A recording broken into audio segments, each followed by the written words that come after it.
ng travel goals. Isa sa mga pruweba niyan o kaya minsan tinatago pang souvenir ang mga printed boarding pass at waybills. Para pag-usapan ng ating safety, makakasama natin ang operations manager na isang security agency na si Bobby Umagay.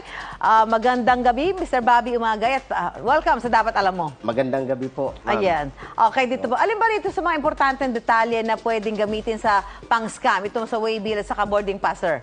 Opo, mga importante pong details, yung personal details po natin. Isa na po, ito yung buong pangalan natin, cellphone number, at yung home address natin ay maaari po itong gamitin. Doon sa boarding pass, Sir Bobby, ano ba nga dapat gawin dito bago ito i-dispose? Naku, iba talagang ginagawang souvenir. Naku, ayaw itapon, di ba? Opo, sa mga ganun po, dapat po ay nailagay natin sa tamang paglalagyan. Pwede po nating dalhin sa bahay.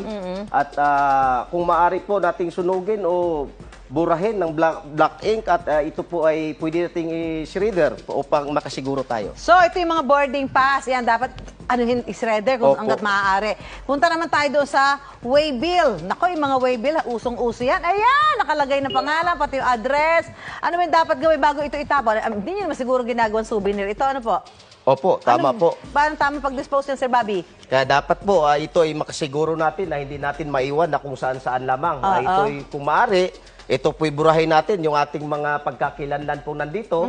Kasi ito ay maaaring gamitin na pang-scam o gamit sa pangahak ng mga bank accounts, credit card, gamit ng ating personal na details. Pwede bang punitin na lang ba yan, Sir Bobby?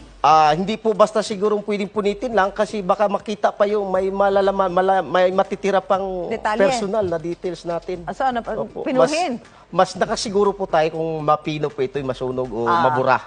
Okay. Maraming salamat po sa iyo, Sir Bobby, sa ibinahagi mong impormasyon. Ito po,